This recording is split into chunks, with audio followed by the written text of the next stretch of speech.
Welcome to Lunch with Books and the People's Wheeling Poetry Series. If you have a cell phone, please silence it at this time. Thank you for coming. Good to see everyone. My name is Sean. A few announcements before we begin. Tonight at Temple Shalom, there is an interfaith service for Israel, 7 p.m. Next this Friday, the Wheeling Symphony Orchestra will have a panel discussion here as part of the Violins of Hope performance, and you can see the posters up here on the table, which will be on the 19th. So the Violins of Hope were violins. It's okay.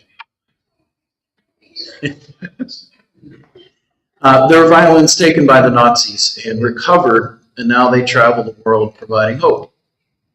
So that will be this Friday at 12:30. The panel includes the rabbi, the maestro Devlin, Roy Mazzare, who is the principal clarinetist for the symphony, and Barb DeWine. There is a book sale here in this library on Friday and Saturday. On Saturday in this room, there will be a little marketplace with coffee and artisans, and stop by and buy some books and other items. And next Tuesday on the 17th, there's a roller derby memoir. The memoirist Samantha Tucker will be here to tell us about what it's like to be in the roller derby. Since yesterday was Indigenous Peoples Day, I thought I would read the land acknowledgement that we created for this library and hopefully will be used by others. The city of Wheeling is situated upon ancestral traditional territories of the Ohio Valley, Haudenosaunee, Iroquois, Lenape, Delaware, Shawnee, and Wyandot peoples, and perhaps others.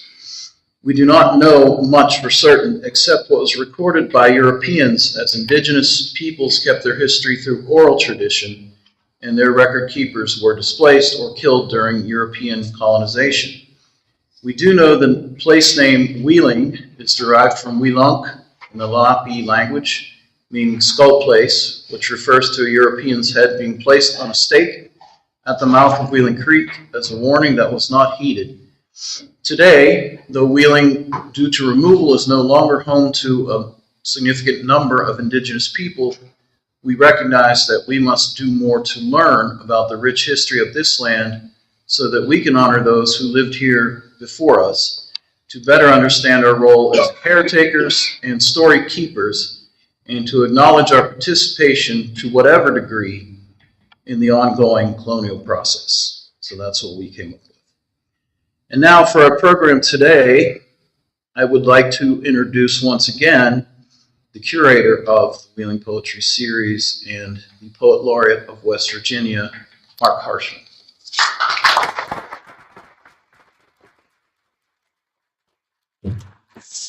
Thanks, Sean. As always, thanks to the Ohio County Public Library, the gem of libraries in the state of West Virginia as far as I'm concerned. This program is I'm so grateful I can't begin to tell you. There are a few places that could list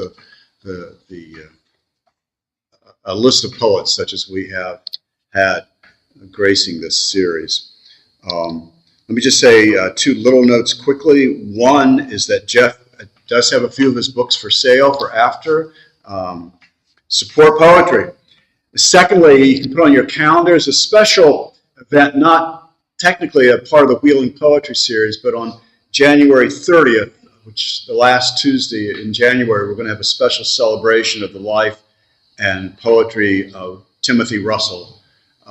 Tim was a close friend of mine years ago. He and I studied together at Pitt, and as many of you know, he was struck down with a debilitating disease about too early in his career and passed away just a couple of years ago. And his collected works have been published by Bottom Dog Press just this past year in Plano Vita, and we'll be celebrating that book and his life here at noon on January 30th. So And so on to Jeff. Jeff Worley is the past poet laureate of Kentucky and the author of 7 books and 4 chapbooks of poetry, as well as an anthology from the University Press of Kentucky titled What Comes Down to Us, 25 Contemporary Kentucky Poets. His book, Only Time There Is, won the Midlist Press First Book Competition. His second, Happy Hour at the Two Keys Tavern, was named co-winner of the Society of Midland Authors Literary Competition. He was awarded the 2006 Kentucky Book of the Year in Poetry and nominated for the Pulitzer Prize.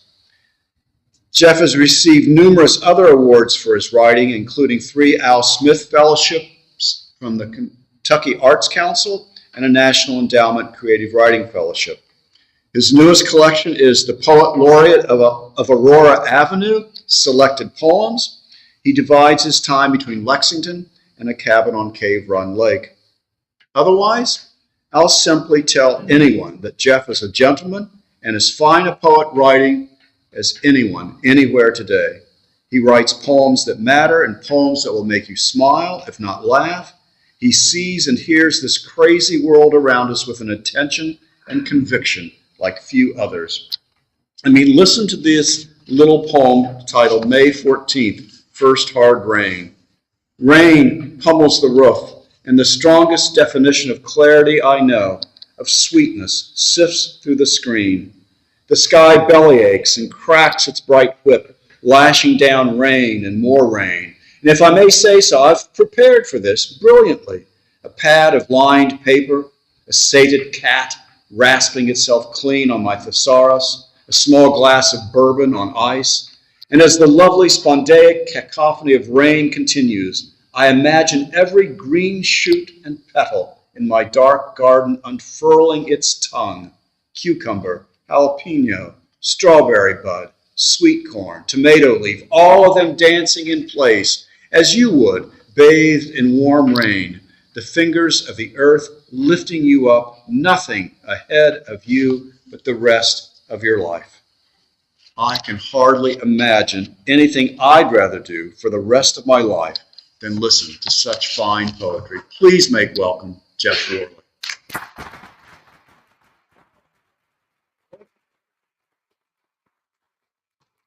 Thank you, Mark. How's this carrying in the back? Okay, well, now that Mark has read this poem, it's time for me to take a short break.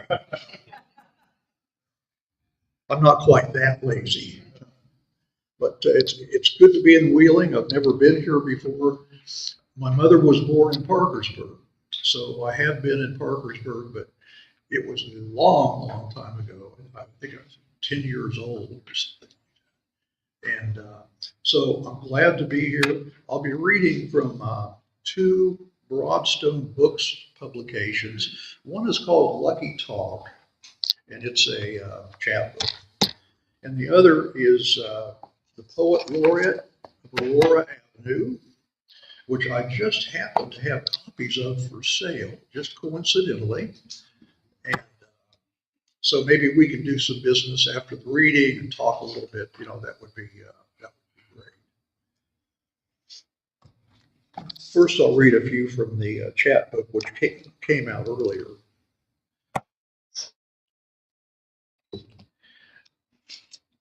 First poem, and I'll try to keep my hands off of this.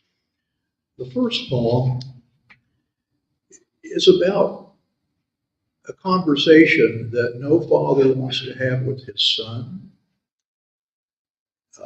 It's titled, On My 13th Birthday, My Mother Convinces My Father to Sit Down with Me and Discuss the Facts of Life. Oh, there's a reference here you may not know. Some of you will. Bob Cousy. Anybody you know or heard of? He was my hero growing up. Cousy played with the Celtics. He was a really quick guard who, and I was trying to be like that. So anyway, that's the only reference you may not know. Son, he said, in the half shadow of my bedroom, Bob Cousy's taped to the wall and dribbling toward us. the early evening moon smiling crookedly through the window. I want to talk with you about life. You know, the birds and bees thing? You got any questions about that? Prickles of sweat broke out above his lip, and he made a steeple with his stubby fingers. I smoothed a palm over the hard raised nubs of my new Spalding basketball I just unwrapped. Not really, I said. Well, he added, let's go shoot some hoops.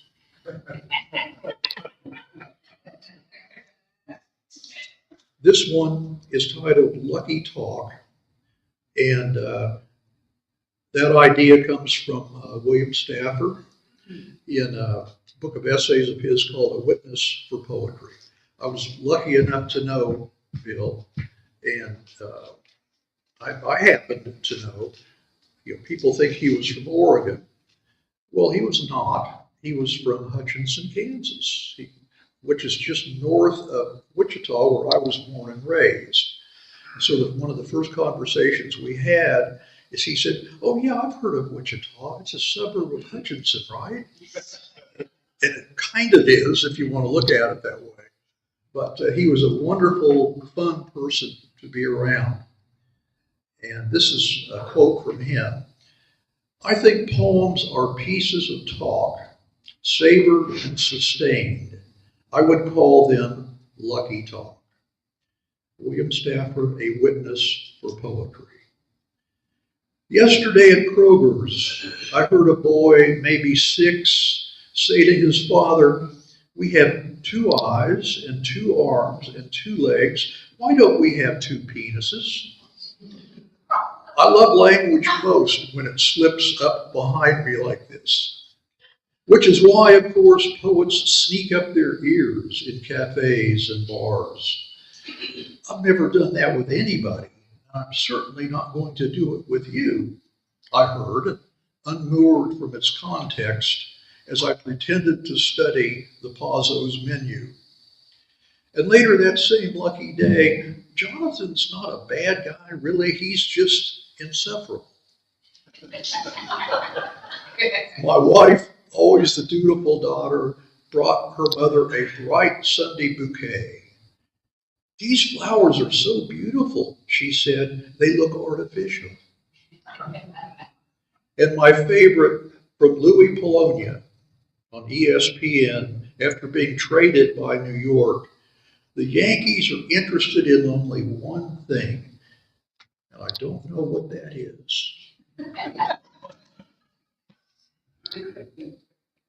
That's the kind of thing, I can't find a pen or a piece of paper quick enough to write that down because I don't want to forget it.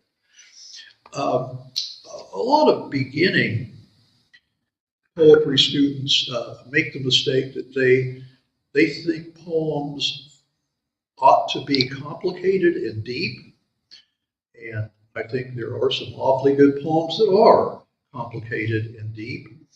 This one is not. This is one reason I wrote this is to try to show them that poems don't have to be that way.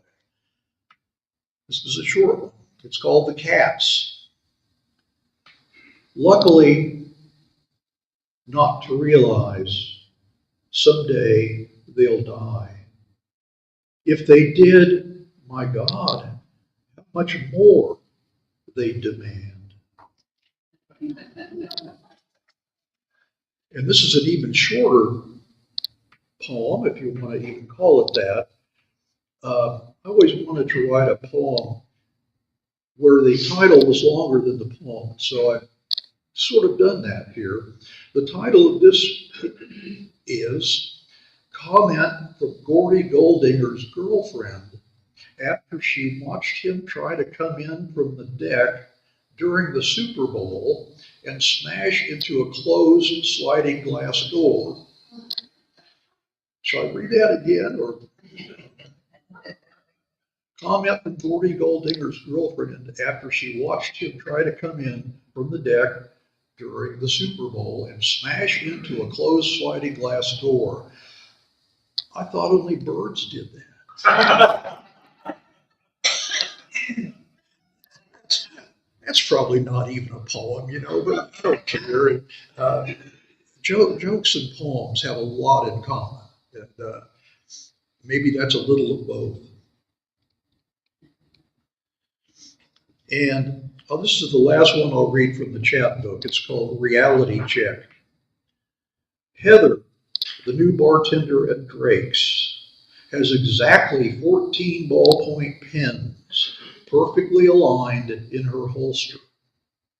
Her eyes are green almonds. Her smile reaches into my chest and turns my heart 35 years counterclockwise. Your eyes, she says, are they hazel, light brown? I hope it's okay to say they're beautiful in this light. Her words hug the air for 3 long seconds. You remind me of my grandfather. Words can do such wonderful work. Sometimes we don't know when to stop.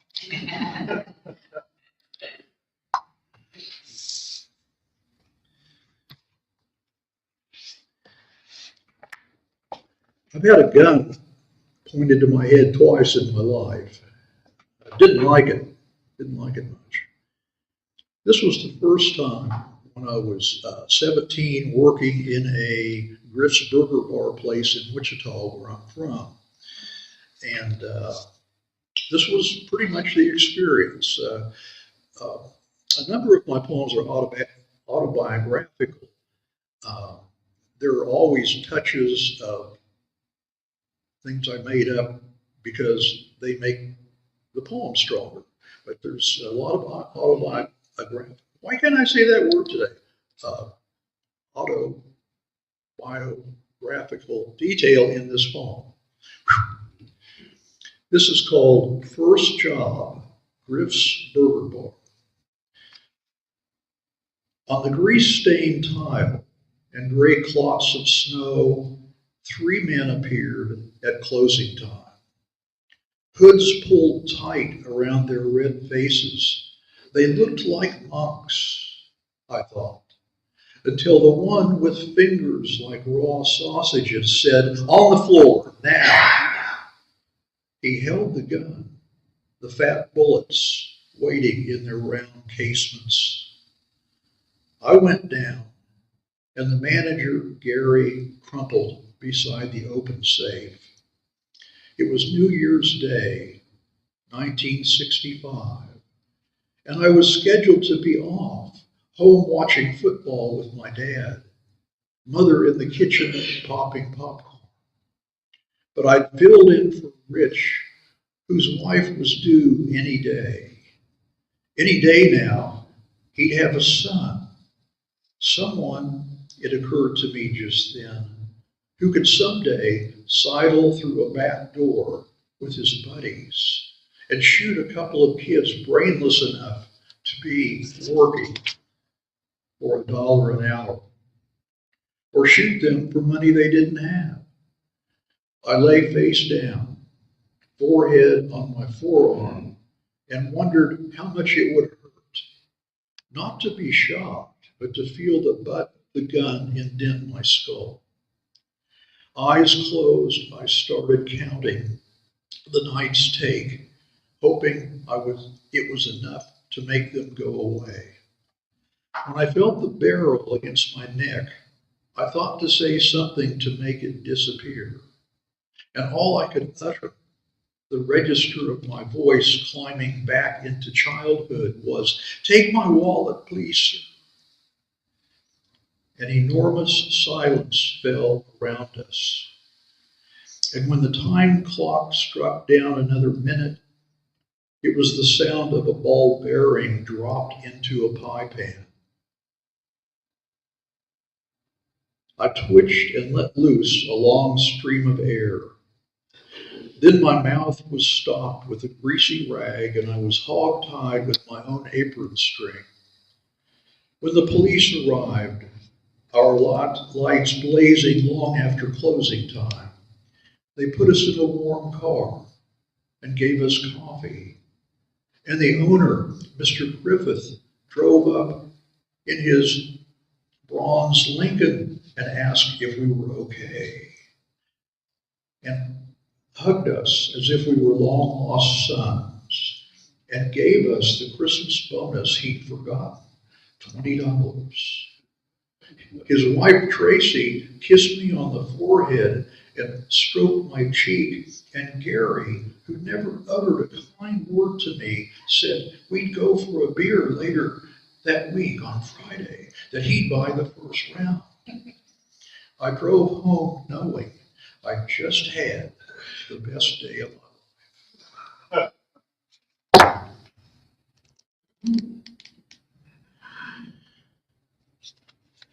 This is a poem for my father titled His Funeral.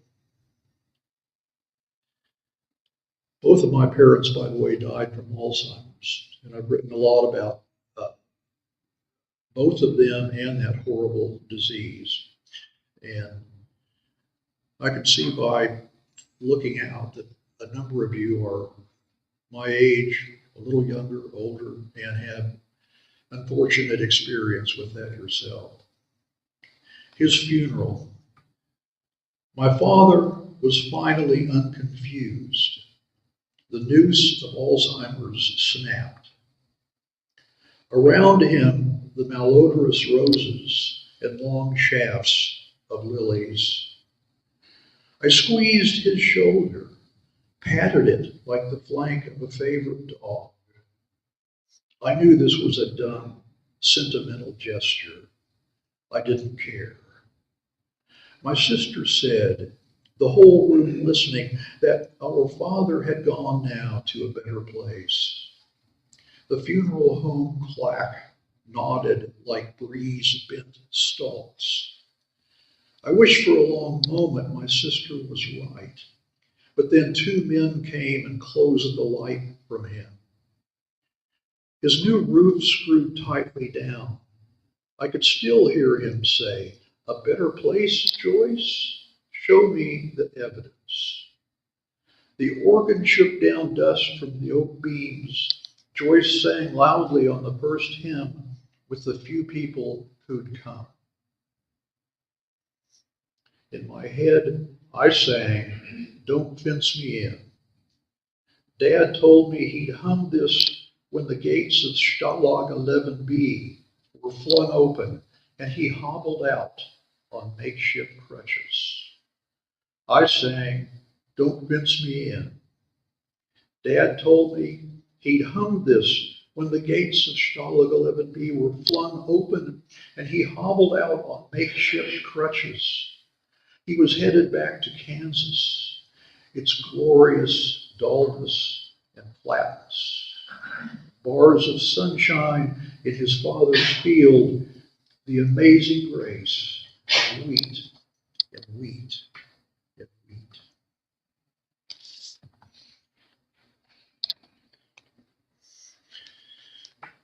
And one for my mother, who, as I said, was from Parkersburg. And, well, I won't say too much about that. She was, at 17, after she graduated from high school, she was glad to be out of Parkersburg, is probably all I would say. And the title of this poem is Caregiver. And as a lot of us know, when one of a couple gets some terrible disease, the caregiver is very often the one who gets sicker and might even die first just because of the care. So this is titled Caregiver. My mother is a raft of bones. For a decade, her brittle scaffolding has supported my father's weight too. Now, in the nursing home, the little left of him is tended by hefty women in white. Constant upheaval of his neural trace, behind his eyes all the names slipping away. My mother goes to him every day to ensure his small comforts. That's so cold, he says of the ice water. So she dumps the cubes in a wastebasket and offers the chilled chalice again. Better, he says, his tongue telling him what he can know now. My mother tugs up his blankets when he gives in again to sleep. Then she returns home, the refrigerator humming its cool song of ham and cheese, asparagus, what's left of a take-home box of Chinese. She feeds her cat extravagantly and treats herself to all she wants, 2 purple grapes. She chews slowly and without conviction.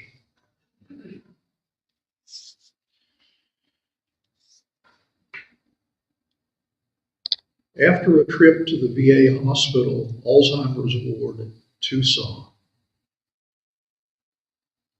yesterday my mother tried for the 3rd time in 7 months to finally take Dad somewhere. He'd agreed to this, she said. He'd agree now to eat nightcrawlers if someone asked him. I imagine my father there, unsteady on his cane, thinking the doctor smiled like the dungeon man in charge of leg irons.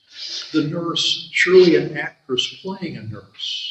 Everybody in on it. Dad's new cellmate, embellished with tubes, eyes like marbles turned up from a ditch. Back home, Mother tossed the suitcase on Dad's bed.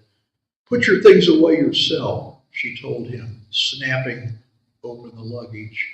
I'm tired of this. Her anger has traveled a long, slow fuse. Later, talking to me on the portable, she recounts his loud, Peg, Peg, Peggy, as the doctor reached to take him, how that broke her again. Then she says she hears bathwater running. She finds the carefully ironed shirts, terry cloth robe, and plaid house slippers floating in the tub. Dad's voice from somewhere almost ghost-like, is this what you had in mind? Is this what you want?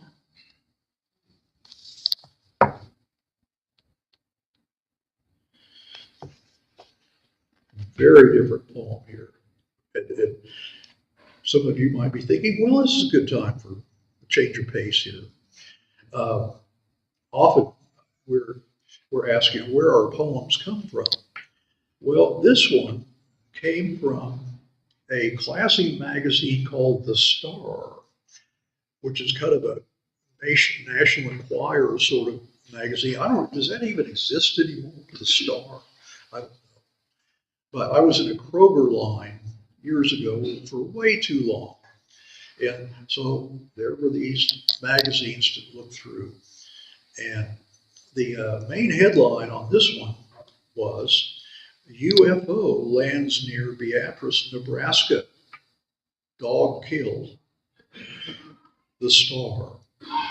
And I decided to narrate this from the point of view of the dog because he's the only one who really saw this. So, it's his poem. So here's a very intelligent dog, as you'll see from some of the diction here. I knew if I barked hard enough at the sky, I could bring the light down to me, like the hand of my master, a warm star descending to my fur after his long day away. Room to room, light has always followed him. And my coarse voice, the only voice I have, has, after all these nights in the moon-gilded dark, called something down. Whatever rough bolus, this is a smart dog, he knows the word bolus. Whatever rough bolus my throat sent up is returning now, billionfold, inconceivable.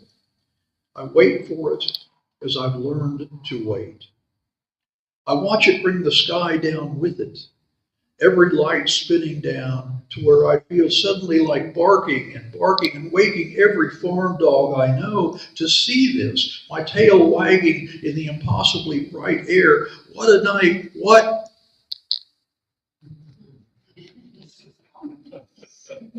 Well, you see, they squashed him. I read this once in a high school class, and a girl came up afterwards, and she was really pissed at me. She said, "I was just getting to like that dog. You had to go and kill him." I said, "Number one, it's all made up. If it appears in the star, it's probably all made up. And number two, I don't know any dogs that actually can talk. But anyway, she wasn't going to forgive me." Where are we going now? Let's see. Oh, okay. Now, how many of you have ever been a teaching assistant at a college, university? Okay, well, this is especially for just the two of you? Wow, so many of you have escaped that. Good for you. Well, here's kind of what it's like. I was a teaching assistant for 3 years at Wichita State in the MFA program. Back in the, 1820s. I mean, it's been a long time ago. And this is a poem titled, "So You Want to Be a Teaching Assistant in English." Rent a tiny room half a mile from campus. It will be winter, and all winter long, your radiator will be a cold slab of ribs. Worse, it's Wichita, or somewhere not much better, and you were dealt a 7 a.m. class. On the sidewalk, you move in your monstrous coat like a moonwalker. You follow the bouncing full moon of your flashlight, like the dim beam on a miner's helmet, leading you to English 101, Fisk Hall. Shivering in their coats, the 28 students hate you because it's your fault the afternoon classes were full. They hate you because it's Wichita and their hair is frozen to their heads. And they really hate this assignment. Write about your most intense personal experience.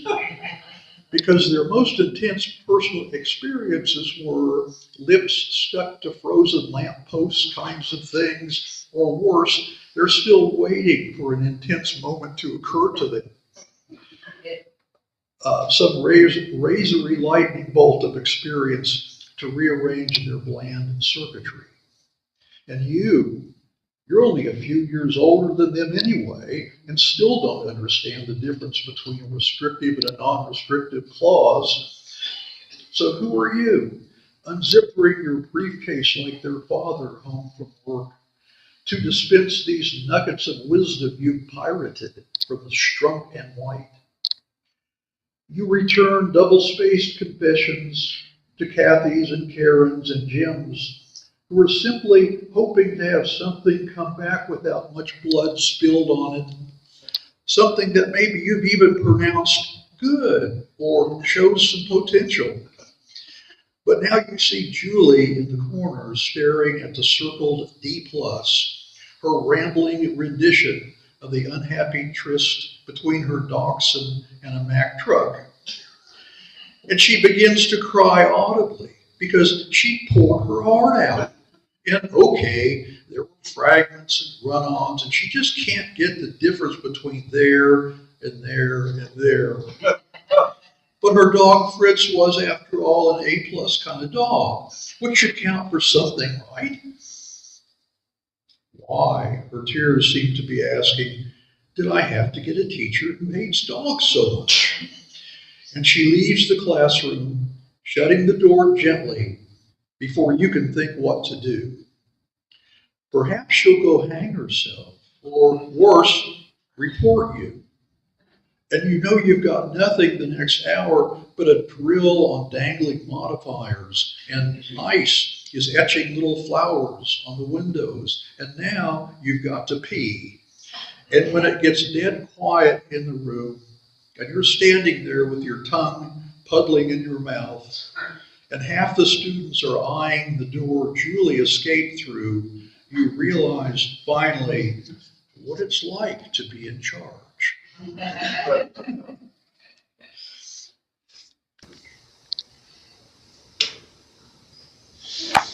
Any requests?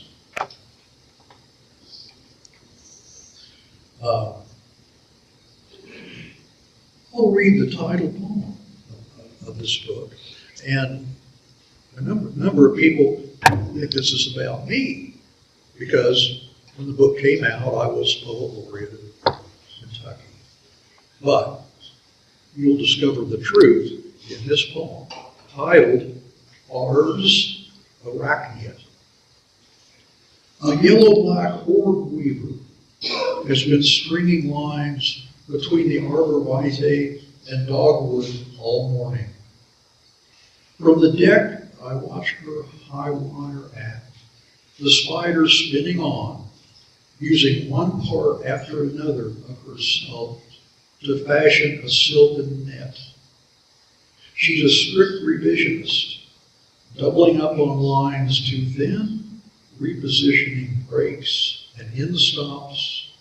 Then, when she imagines her performance is strong enough, she retires to a browning dogwood leaf. She seems to doze, one leg on the radial spokes, simply waiting, the poet laureate of Aurora Avenue, hoping for some small attention, a captive audience of one. And sometimes we poets, we come for a reading, one person shows up, we're thinking, much better here. Give them the Bill Matthews quote, Jeff. What's that? Give them the Bill Matthews quote about. Oh, okay. And then I'll just read one more poem after that. It's probably time for me to end. But the poet William Matthews, he's relatively famous for saying, he did lots and lots of readings in the late 60s to late 80s, I would say. And his mantra was, if you're going to read and 6 or more people show up, you go ahead and read. If 5 or fewer people show up, you invite them to a home. And I think he followed through with that. Let me try to find this one. Should have marked.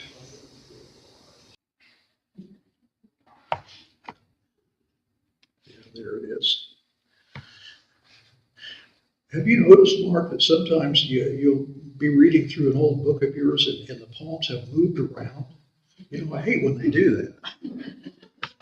I find that I blow mine up to a larger type to read the book.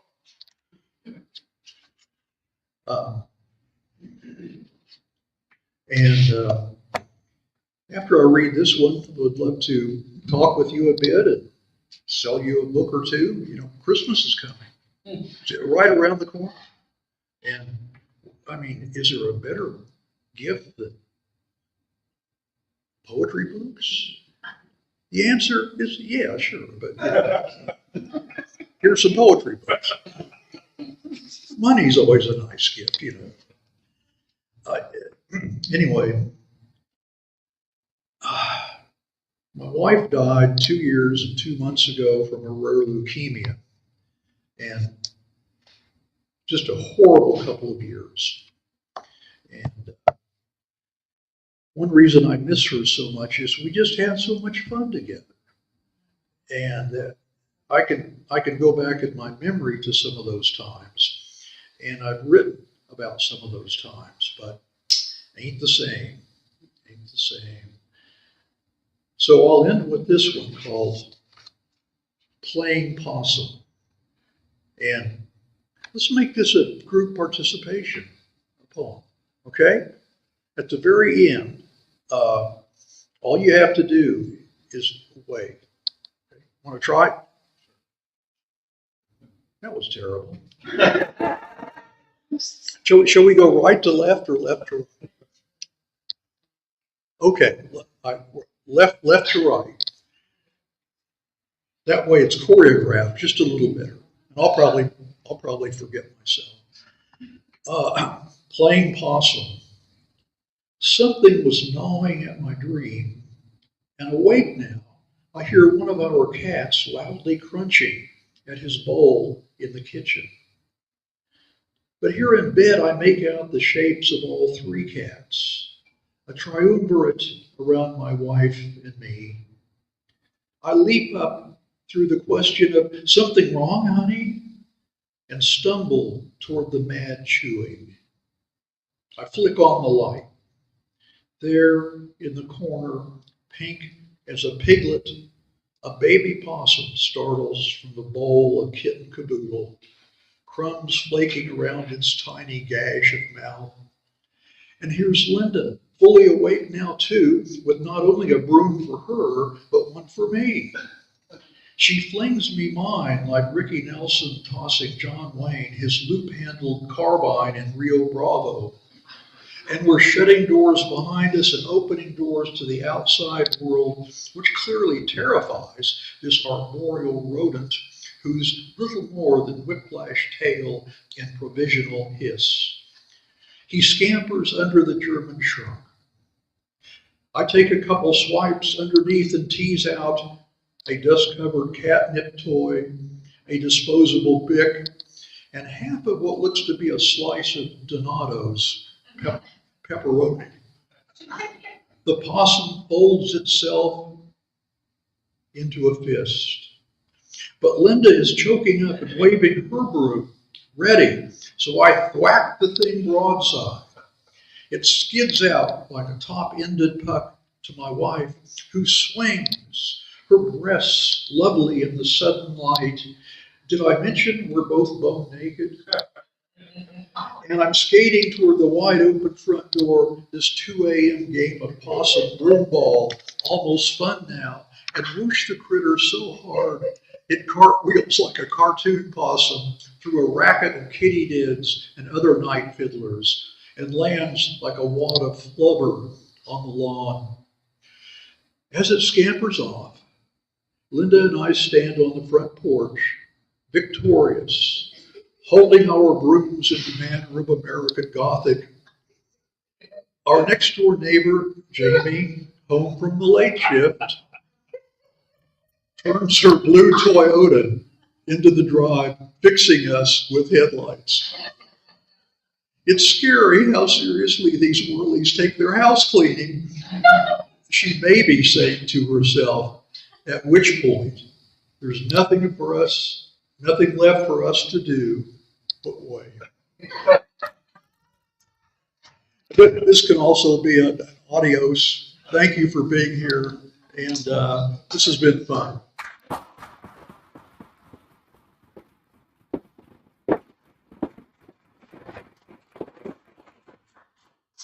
Thank you, Jeff. That was terrific. And yes, questions. You were in Kansas. How did you get to Kentucky? I didn't hear you. How did you get to Kentucky? From Kansas? Yes. Long and winding road.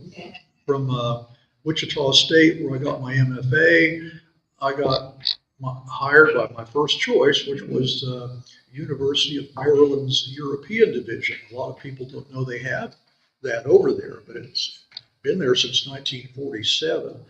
I got hired in Heidelberg to teach mostly for Army men and women, or Air Force men and women, and it was a good job. I taught the same exact courses that I would have taught at College Park, and gradually learned to speak German, which was for me was a hard language. And one day, I was tired of whoever was teaching next to me. Her students were always laughing. And my students were never laughing because I was teaching basic grammar. I think they called it prep English back then. And so one of my students said, "How come we never have any fun?" I said, "Well, number one, you're in my class. Number two, this is a grammar class. So I wanted to see who was making me look so bad." And during one of the breaks, I looked through her window, class window, one of these diamond-shaped things, and immediately thought, well, I need to get to know her. And so we did get to know each other and started going to a pizza place after our classes. Tuesday and Thursday were our classes. And a secret that a lot of guys don't know, but I'll tell you this, that, you buy a girl a slice of pizza, the rest is easy. So anyway, there's a long story to this, but we fell in love, moved in together, and a couple years later got married. This is the romantic part, even more romantic than pizza. We got married in my parents' double-wide trailer in not Scottsdale, in Sierra Vista, Arizona. Boy, talk about sexy and romantic. But anyway, we were together 42 years, and grief is a bitch. And a lot of you, unfortunately, know that. Other questions for Jeff? Just Yes, a comment. I was stationed in Wichita for, at the Air Force Base. yeah, in McConnell for a little over 45 months. And I just wonder, because there's this place that in my memory, I would go to occasionally to get a hamburger. And it was so unusual, and I've tried to find pictures of one of these, because they had several in Wichita, and it was called the Floating Henry Burger. And the Henry Say Burger, that again. the Floating Henry Burger. Okay, all right. Well, anyway, there was like 4 of them in Wichita, but you actually entered through the legs of Henry. Henry was about, I'm going to guess, I think back about 12, 14 feet tall. They were out front of the establishment, and the only thing I found was on eBay. I found some letterheads from Henry Burger, and it has Henry in front of it. But I've never found a photograph, so I did buy that stack of letterheads. But I don't know why, but I guess I wanted a connection whenever you're talking about Wichita and the Floating Henry Burger. But it sounds like that's something that didn't enter your What year? What year? I was there from 68 to 72. It's